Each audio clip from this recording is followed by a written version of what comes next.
Hey guys, Galactic Knight here. Every year you try to put on that one Halloween movie or special you can't help but love.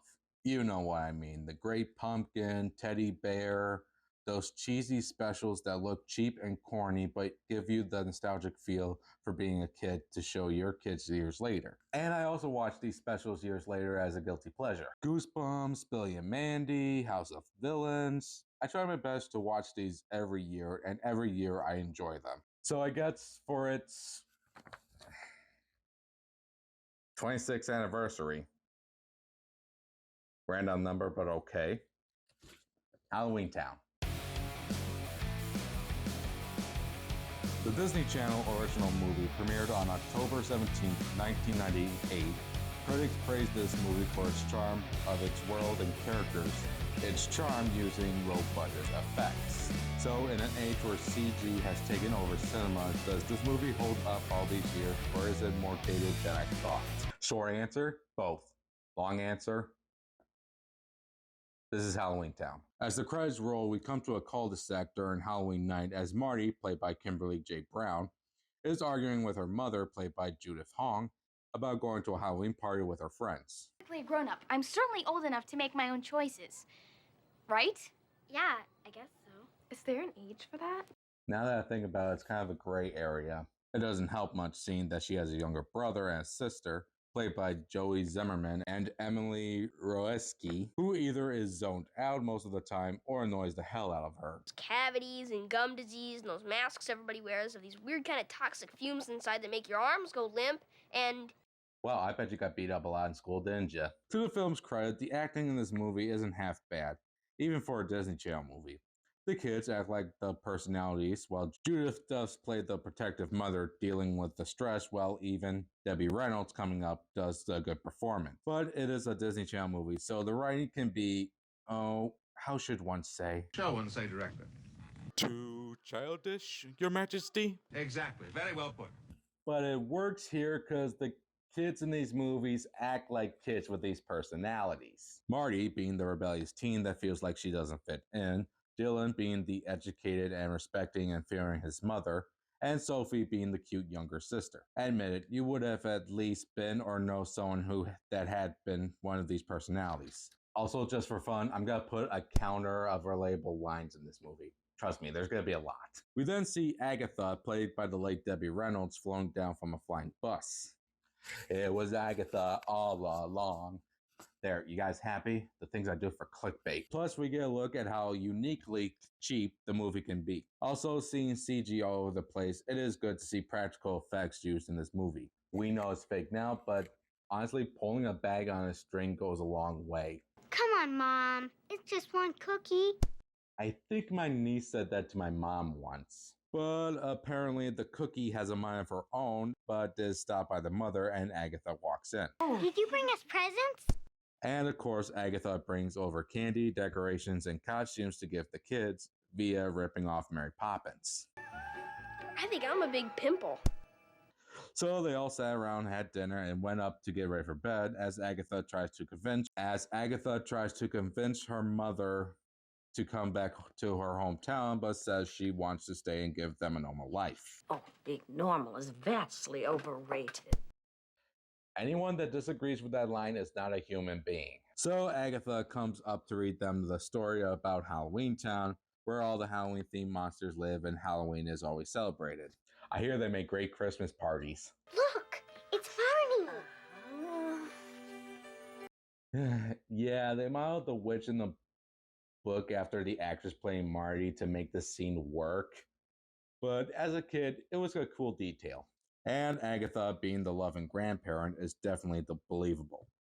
So the mother, I'm going to call Gwen from now on, puts the kids to bed as she and Agatha go downstairs to talk, as Marty sneaks down the stairs to overhear the conversation. Mother? Well, it's a good thing they didn't have hamburger. But Agatha tells Gwen that something terrible has been happening to her friends and neighbors, but Gwen brushes it off, thinking she's overreacting, and says she can't leave her kids to fight an unknown entity. Unless you're fighting ninjas in New York City, then I would definitely leave my kids to join you. Enjoy your leftovers, dear. Where did they come up with this stuff? So Marty and the other kids decide to sneak out of the house to follow Agatha back to HalloweenTown without getting spotted. They make it to HalloweenTown to see all the unique residents and not just actors in rubber masks. When did we get to Disneyland? They then come across the Mayor Calabar, played by Robin Thomas, who looks like he's coming from the Willy Wonka convention. And no, I am not looking that up to see if that's an actual thing. He calls them a cab to take them to their grandmother's place. As it turns out, it is driven by our skeleton puppet voiced by Reno Romano. Okay, now I gotta look that up to see if that's an actual...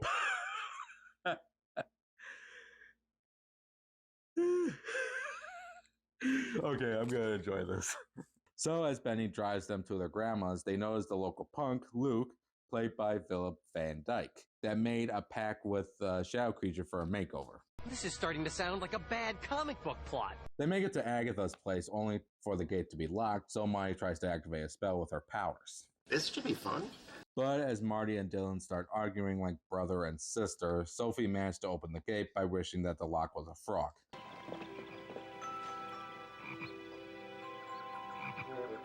That frog definitely has a look like, what the hell just happened, and is there a therapist for this? I forgot that the unintentional dark moments are just as funny as the intentional ones. So Agatha is excited to see her kids, and they tell her that they want to help her fight the bad thing. As she shows them in her cauldron, she shows the bad thing in HalloweenTown.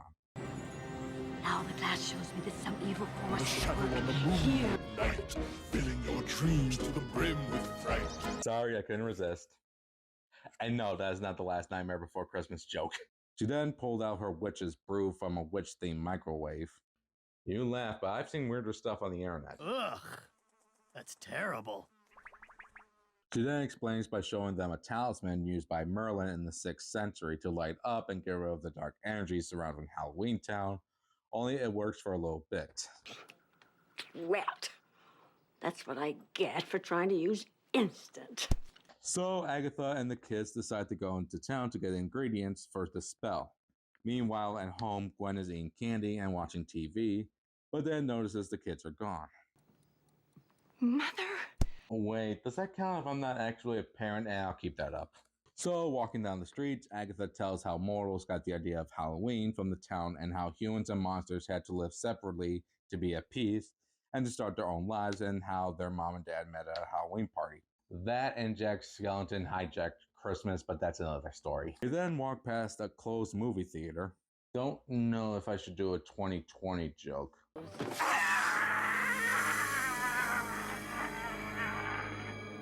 Harriet.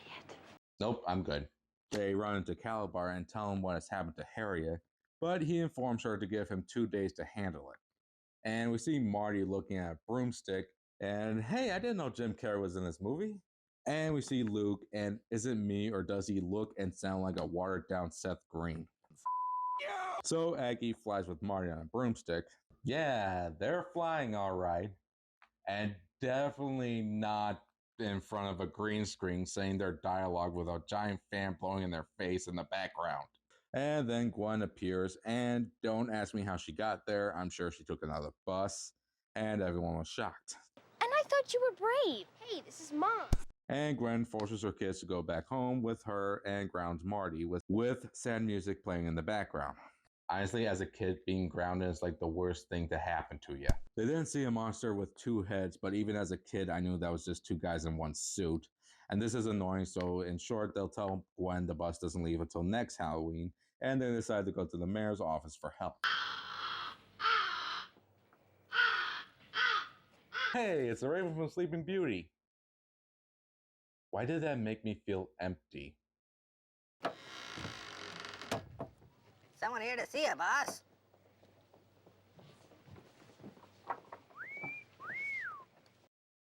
What do you want me to say to that? Twilight joke? Gwen and Calabar are happy to see each other, as we could guess they used to date. What's going on here? I have no idea. While they are talking, they notice Agatha following Luke to the old movie theater and go after her. Why do the troublemakers get all the attention?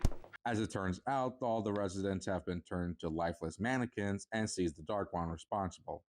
A weird mix of the Scarecrow and the Phantom of the Opera, and I think these 3 are trying to out-ham each other, though points to the Dark One for saying this line to Luke. Will you shut up? I think we all want to say that once in a while. He tries to attack Agatha, but she can be dodged, and he accidentally sends a resident into the void. I'm sure he's fine. Gwen and the kids come in to save her, only for Gwen and Agatha to get zapped. The kids escape from the Dark One since it has the bright light syndrome as the gremlins. I want Mommy and Grandma. Is that line even sadder now that Debbie Reynolds has passed away? I think so. So the kids try to find the ingredients for the talisman, and for a while I thought Dylan said the sweat of a goat. Hair of a werewolf, sweat of a ghost. Is that part of the goat simulator? On their hunt, they come across a werewolf on a hair salon with a flame hair dryer, an easily offendable ghost. Then again, I think they banned that costume years later. And a dentist who really loves his job more than Steve Martin. Just then, Benny pulls up and apparently is possessed by the bad thing, and Sophie sends a tied-up dog after him. Not the dog!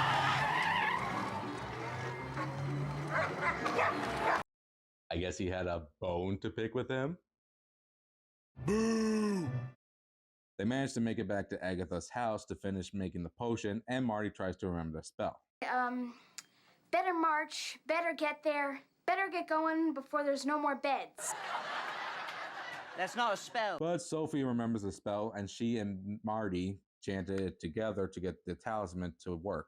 They head to the movie theater to try to wake them, only it did not work. Then Marty believes that if they light up the jack-o'-lantern in town, it will release the other residents as well as Gwen and Agatha. When Marty tries to get to the pumpkin, Luke stops it and tries to warn her it was a trap. The Dark One appears in front of the town square, revealing to be... Calabar? No. Can't believe Mom dated that guy. Marty and Luke manage to trick Calabar and place the talisman into the jack-o'-lantern, releasing all the imprisoned. And I guess Calabar did all this because Gwen wouldn't marry him instead of a human? So you mean to tell me this all started because of a broken heart? Weak. Calabar pulled the talisman out of the jack-o'-lantern while acting even more hammy, as the Cromwell family held their hands together and chanted to get the talisman to light up and destroy Calabar. Trapped! I've been beaten by the power of love.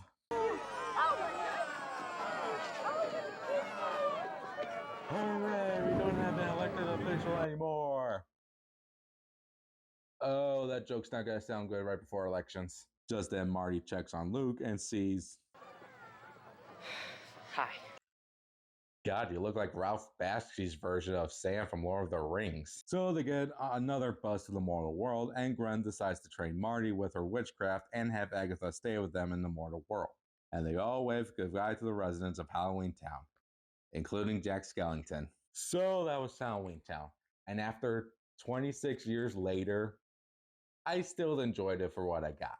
I know it's kind of biased seeing that I grew up with this movie, but remember, the movie Hoodwink and how it was a good movie despite being cheap looking? Well, this is a Disney Channel movie, and despite the cheap costumes and effects, it still told a good story to tell on Halloween. And who knows, maybe I'll review the sequels in the future. But until then, I'm Galactic Knight, and happy Halloween.